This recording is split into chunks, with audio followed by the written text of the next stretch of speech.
R.I.P. to Juice WRLD. He was an artist who was only 21 years of age, and his life came to an abrupt stop.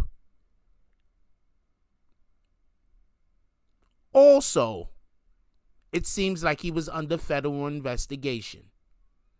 Me and the Notification Gang would like to invite everybody to come join us Monday through Thursday, 9:20 to 10 o'clock for morning coffee, where we discuss the events of the prior day and also just talk mess about stuff. See you then.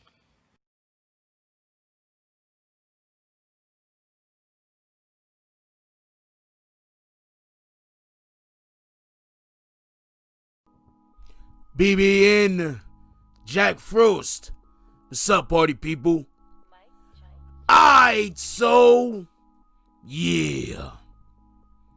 So apparently there is much more to the Juice WRLD tragedy that has previously been disseminated to the public. Okay, so basically, just so we can be clear on this, for everybody that don't know, a recording artist named Juice WRLD, very young man, 21 years old, he actually passed away recently. He passed away about a day ago.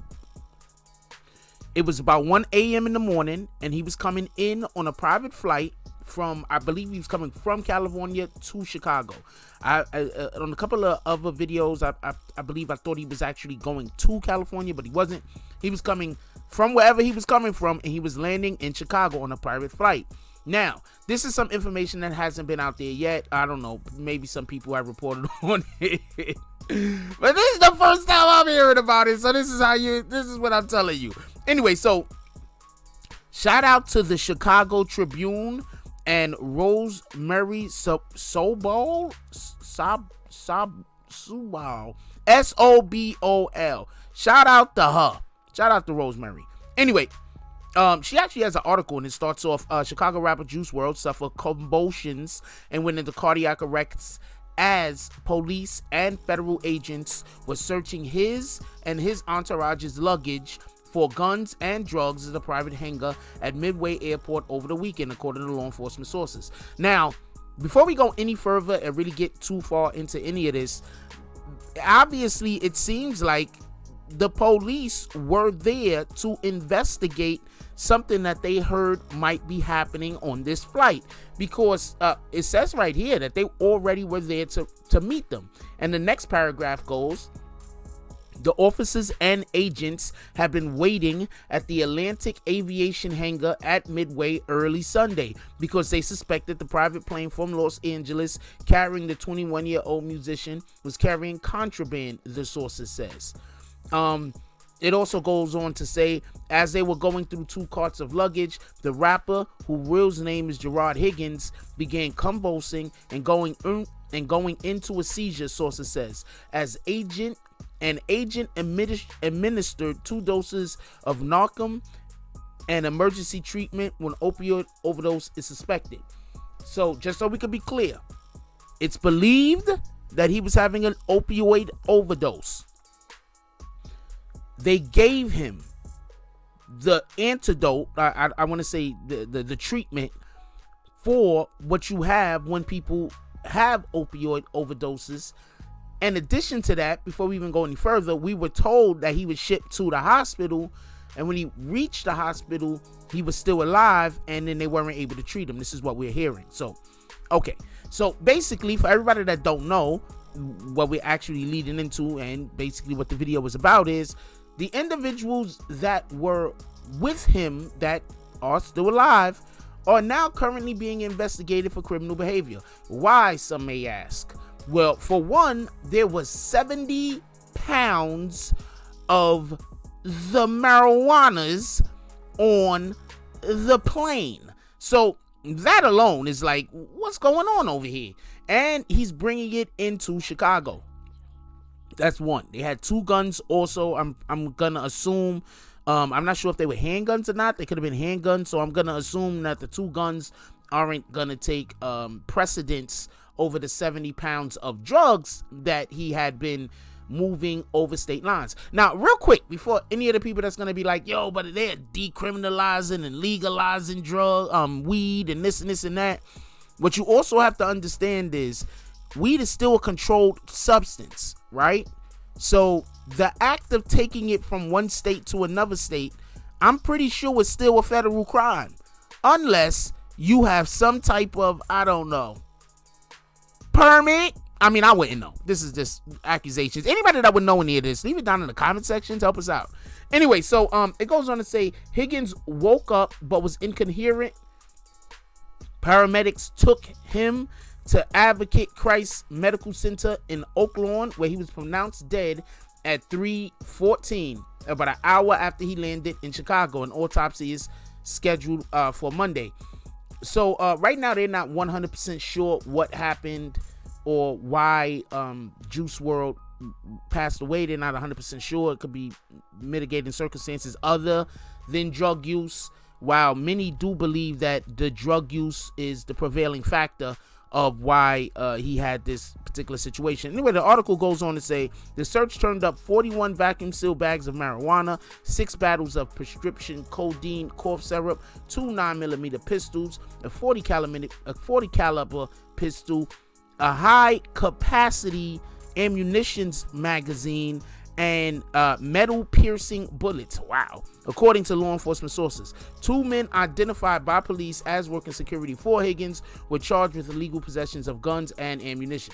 All right, so real quick for everybody that don't know what's going on, when I first personally heard the story, I was under the impression that he was they stopped at the airport, they deplaned, and then they was just walking when he acquired the seizures. Now, it come to find out, he didn't acquire the seizure just by so happening. It happened because of most likely the stress that he was enduring through the situation of them, stopping him in the airport. And he was like, oh man, I'm done.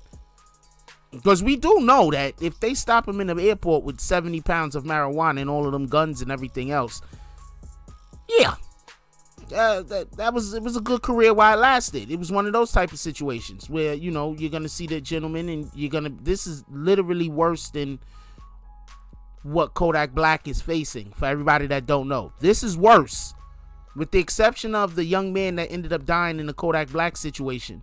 If Juice WRLD, the tragedy doesn't befall him, these charges are pretty bad, and we're talking about in Chicago. And just so we can add a little bit of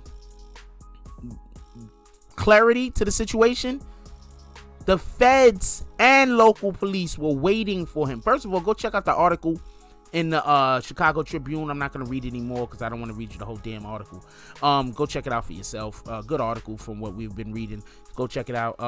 The name of the article is Federal Agents and Chicago Police were confiscating drugs and guns from luggage when rapper Juice WRLD suffered a seizure at Midway, officials say. So basically, they already were in the mechanics. They was already going through the steps to arrest Juice WRLD when all of this happened. I wouldn't be surprised if initially they thought it was like some kind of way to get not go to jail or something, so they might not have took him too seriously when he first started fulfilling the symptoms. But I want to know what you guys think about this. I mean, 70 pounds of the good stuff. I mean, I don't know if it's good.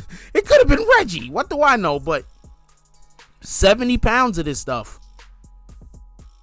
in a private jet, with also having armor-piercing rounds, and having codeine and some other prescription. I mean, this is just looking really bad. Not for nothing, but we keep hearing about these artists with these private jets, and I'm not saying everybody is doing this, but this is looking a little fishy. I think some of these artists need to stop thinking that they're above the law. I don't know no other way to put it. I mean, this looks pretty bad. The individuals that are still alive that have been that were traveling with him on that day, I'm pretty sure that they're gonna run into their problems. I'm pretty sure that if they were supposed to be bringing it to someone, like, we don't know what's going on right now. We're just telling everybody what's happening. But the feds and the police were waiting for him at the airport. Then somehow he ends up overdosing. And also, in addition to that, I'm gonna tell you what I find to be the most shadiest part of this whole conversation about the whole situation. At least one of the people that were on the plane with him said, yo, we saw him taking pills. We don't know what kind of pills they were. I don't know. I just, right now, I'm feeling like this might, that if they get, that there might be something really big behind this that's a lot bigger than just Juice WRLD. I also thought it was extremely, how do you say, I'm not sure when, just so we can be clear on this, I'm not sure when, I just heard that it happened. I just want to express this, that I'm not sure when it happened, but I just heard that it happened. But I'm not sure when Future said the thing about him turning Juice WRLD onto these particular drugs. It could have happened a while back, but it's wild that it just came back up again. It's like they're trying to, I don't think, I'm a person who don't like to be easily blinded. And it seems like there's a lot going on here. And I think that we need a little bit more time and wait for the authorities to unpack a little bit more of the information before we could really understand what's happening. Because in one way, it looks like this was some kind of, it looks a little sketchy the way he died. And in another way, it kind of looks like, you know what, it's just what you could have expected. Anyway, so let me know what y'all guys think about this, especially with the whole finding out now that the police were waiting for them at the airport. Like, that's big. The police and the FBI was waiting for them at the airport. And you already know the FBI don't show their faces until they ready to snatch you up. So don't be surprised if more names start coming out the woodwork. You know, don't be surprised. I mean, let's see what happened. Anyway, like, comment, subscribe, join the notification gang, hashtag Bronx Bombers, let's get it. I love y'all. Take care of each other. Hug the kids for me. I haven't forgotten about you. And that's all I got on this one. I'm out. If you like this video, please hit the like and subscribe button. If you would like to help dictate the direction that this channel takes, please leave a comment. All comments are appreciated, whether positive or negative. Thank you very much and enjoy your day. And remember, positive thoughts cause for positive things to happen. Let's get it.